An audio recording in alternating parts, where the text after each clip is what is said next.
Now, he says, let us come back to the subjects of how the negative emotions arise. As we said, there are 6 major streams of emotion: the prime desire, kama, anger, krodha, pride, muda, attachment, moha, greed, lobha, and I-ness or ahamkara, along with jealousy, which was elsewhere is number 7. From where do these 6 streams come? They must flow from some place, since they're not the result of your divine nature. But where do they come from? Swamiji says, this is a very important subject. We need to learn it. The origin of these streams is the 4 primitive fountains. All of those streams of emotions come, he's suggesting, from the 4 primitive fountains.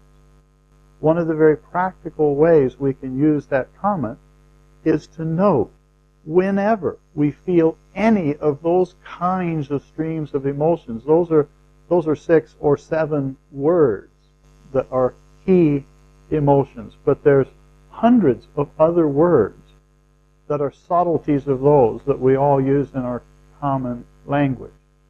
And so whenever we spot any one of those emotions starting to come to the front, starting to want to be expressed, one of the things we can ask ourselves when we say, from where are these coming? One of the things we can do is quickly mentally scan the 4 primitive urges, 4 primitive fountains, like water fountains, the fountains out of which, those 4 fountains, out of them come all of the emotions that we've been looking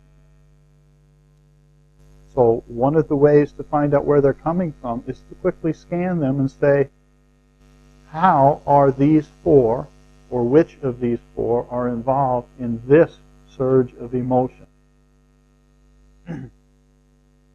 What are these primitive fountains? They are for food, sex, sleep, and self-preservation. All human beings and all creatures have these urges. There's not a very big difference between human beings and animals in these urges. In fact, this is humorous. In fact, seat your dog in front of you and you will find that in some ways you are inferior. If the dog was trained not to eat a dog biscuit, it leaves the biscuit sit there.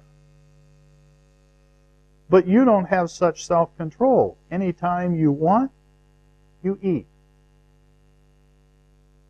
Dog can be trained. Interesting thought, isn't it?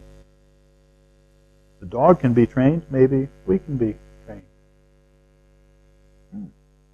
But it's a self-training program. Do it yourself.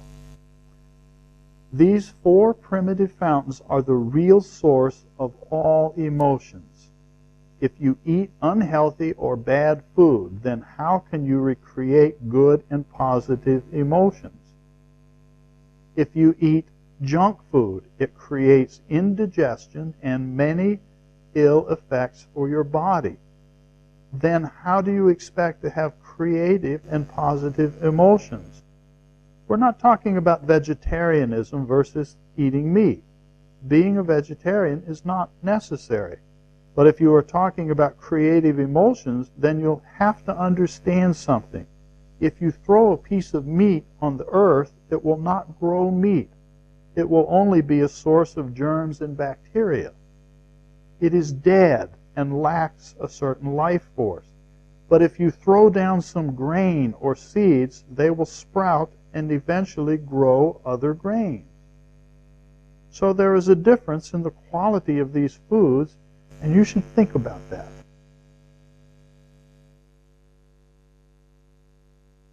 There he's talking about food, the first of the 4 primitive fountains. Doesn't say a lot, but we don't need to hear a lot to give us something to chew on. But it's a perfect example. It's a perfect example. You watch anything that happens, you can just pause and say, wait a minute, what just happened? In the context of emotions and the 4 functions of mind and the primitive urges. So we say, well, I didn't get up and chase the wasp down. It looks like, well, I didn't make a decision. You pause, you say, wait a minute, no, a decision was made. I, as me who I think I am, did not actively, consciously make that choice. But outside of my conscious awareness, Buddhi made the decision. It said, no, just sit here. Manas is wanting to know, should I rally the troops, the karmendriyas, and make a sound and move motion and grasping and arms and legs, and I looking around, following the wasp. Should I do those things? Should I employ the indriyas? Manas is sitting there ready, like the supervisor of the employees, ready to jump into action. But Buddhi in there says, no, let it go by.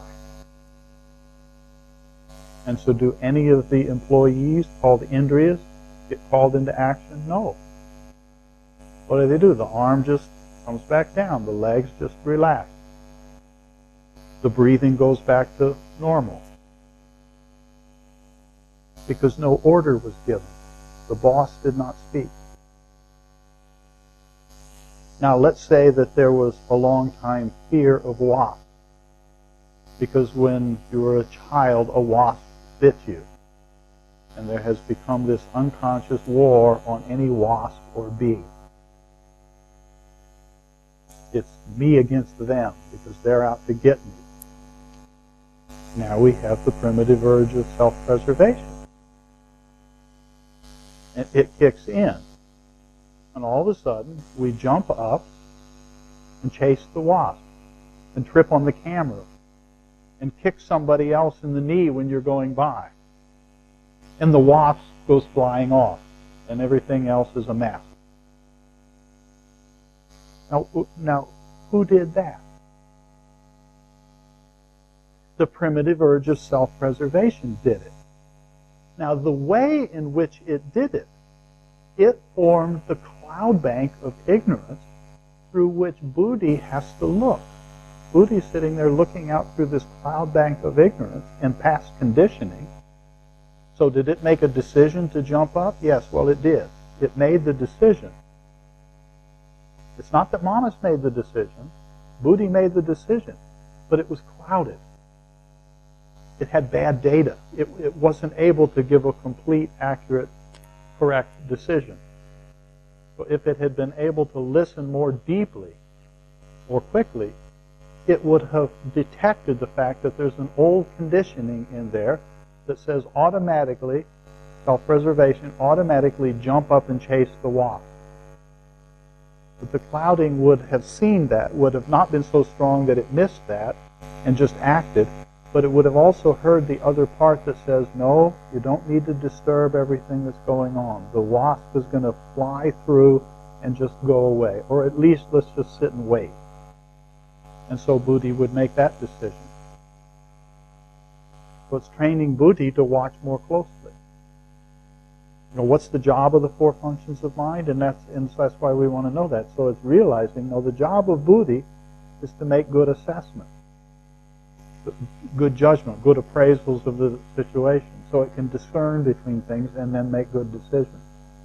If it's getting bad information, if the boss in an organization, if they're getting bad information, it makes decisions, but it's based on not good enough information. If it's trained well, then it's going to say, give me more data than just the self-preservation response that says wasps and bees are bad. When it happens like that, in effect, though it's still operating through Buddhi, because Buddhi's operating through a cloud bank, in effect, the habit pattern itself is driving the action.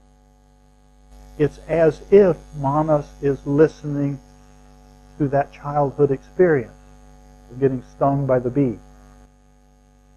And so Manas isn't listening to the wisdom of Buddhi. Even though it's actually Buddhi that's making the decision to jump up, it's doing that through the cloud bank of not seeing clearly. So the effect is that most of the time, or often, we're simply acting on habit patterns. So it's as if the data that's stored in the chitta just the habit patterns is driving much of what we're doing. Instead of buddhi being trained to really pay attention to the whole thing and make really good, clear, quick assessments, such as let the thing fly through and see where it goes. And Swamiji elsewhere talks about how we coordinate. He describes that this word nirodha, of the definition of yoga in Yoga Sutras, yoga chitta vritti nirodha, that nirodha has to do with the coordination of the four functions of mind.